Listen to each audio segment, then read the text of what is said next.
as chiropractors, we don't pay a lot of attention to medications generally because, that's not our ball of wax, so to speak. But this will definitely help you if you do this right. Help you meaning it will help to establish the need for care. It'll help magnify the injury, and it'll help magnify the need for future care if you do this right, as opposed to, just taking whatever medications they say and then not even applying them appropriately. So this is what you want to do with the medications and how they will help you. So once again, I want to dig for the medications, and I want to dig for them for these reasons. Number one, if they're on medications like analgesics, a lot of times I'm going to be able to use that as reasoning for re-exacerbations and support for the need for care. Maybe you need to do prolonged care. They're not responding as quickly. And so one of the things that I'm going to point to is that they're taking analgesics, which makes them think that it's chemically induced. It's basically fake healing, and it's chemically induced reduction of pain that gets them to think that they can, go back and resume normal activities, and when they do, they have re-exacerbations. That is, and this is what I'm sharing with you now is very common arguments. These are not incidental. This will happen like 80% of the time. These are very common scenarios and how I use them regularly. So it'll help with the need for present care, extended care, and future care. So let's cover some of make sure we're clear. So once again, I want to be very proactive and go after this because it can significantly help you in these ways. And let me share with you how that works. So the medications that I'm looking for specifically are analgesics, things that help decrease pain, and non-steroidal anti-inflammatories. Those are the two that I am really proactively going after. So aspirin, Motrin, ibuprofen, all the Aleve, all those medications. And remember when you say medications to patients, they typically think prescription. They don't think anything about over-the-counter. It's kind of amazing how people, I can't tell you how many times I've asked patients, are you on any medications? And they go, no. And then I'll say, are you taking anything over-the-counter like aspirin, Motrin, ibuprofen? Even if it's just infrequently, are you doing anything like that? And they'll go, oh, yeah. And I just asked them if they were on medications. And so you've got to be unbelievably highly aware to not just say medication. You have to flat out say over the counter and give a menu. Remember, it's easier to understand a menu than if it was an open-ended question. So I'm going to ask the common menu of the common over-the-counter medications like aspirin, Motrin, ibuprofen. I'm going to menu those. I'm going to say them. So there's a big difference between that and you saying, are you on any medications? Or if your sheet just says medication and you're having them fill out the sheet, and then you never interrogate or say anything about it again. That would be a big mistake.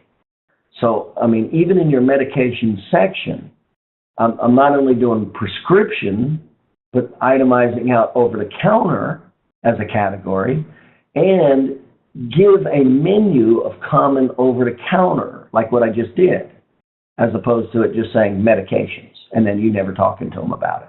Okay, so that's how you find this stuff, is by digging better. Now, so how does this relate to everything?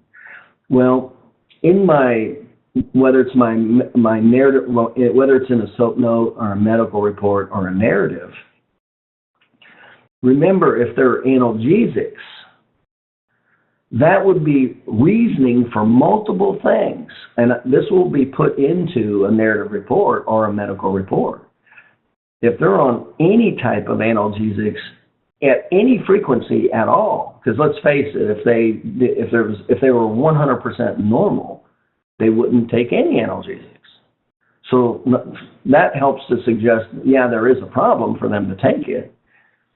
But here's what it does is, these are some of the main points of consideration that I'm going to be stating commonly. This is going to be very common. I'm going to state these things. Is if they're on analgesics, it creates false negatives. It lowers testing. It lowers your findings for your exam procedures, and decreases positive findings and creates false negatives.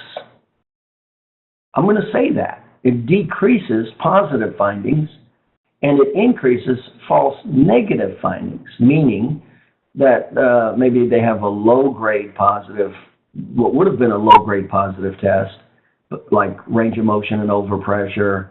Maybe it would have been a grade 1 without ibuprofen. But with ibuprofen, now it's 0. That's an example.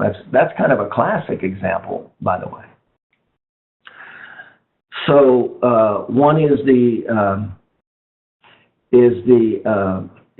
tests. 2,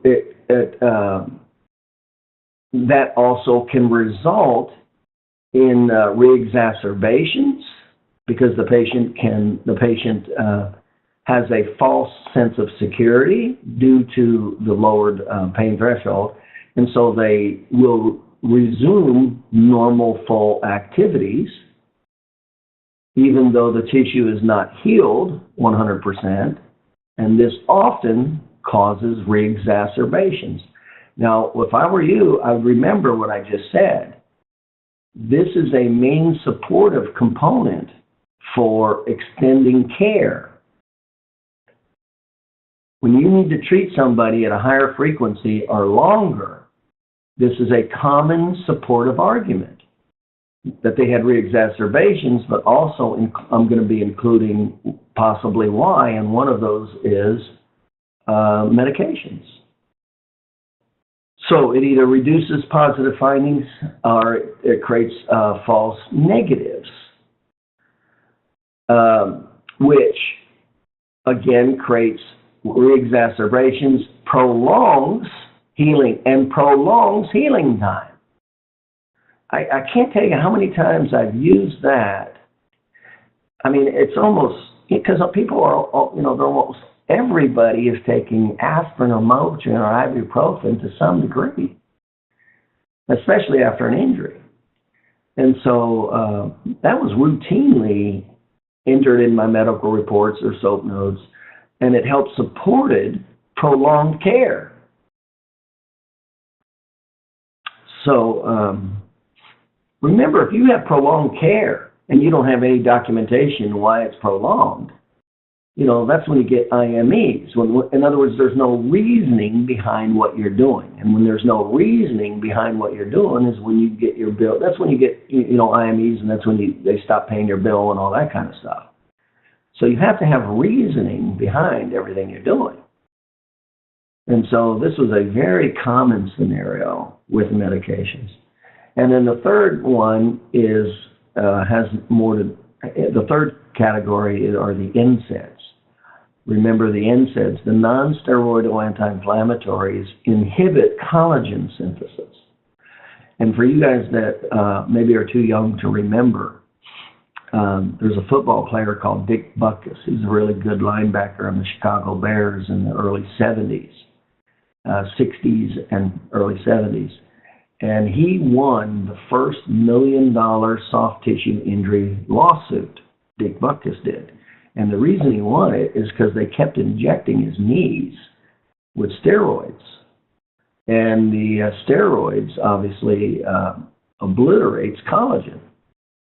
So they kept injecting his knee. You got to remember, this is the early 70s before, they're aware of all this stuff.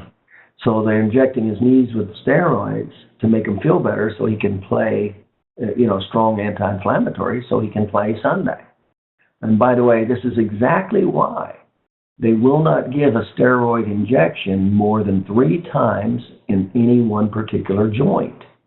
This is why. Because it destroys collagen. And so he sued. So when he, down the road, when he found out about it, he wasn't told that it destroys collagen, and it basically wore out his cartilage in his knees and basically made him a cripple. I think he's got fake knees. Both joints are fake knees now. But he's one of the first people that sued and won over $1 million lawsuit for soft tissue injury.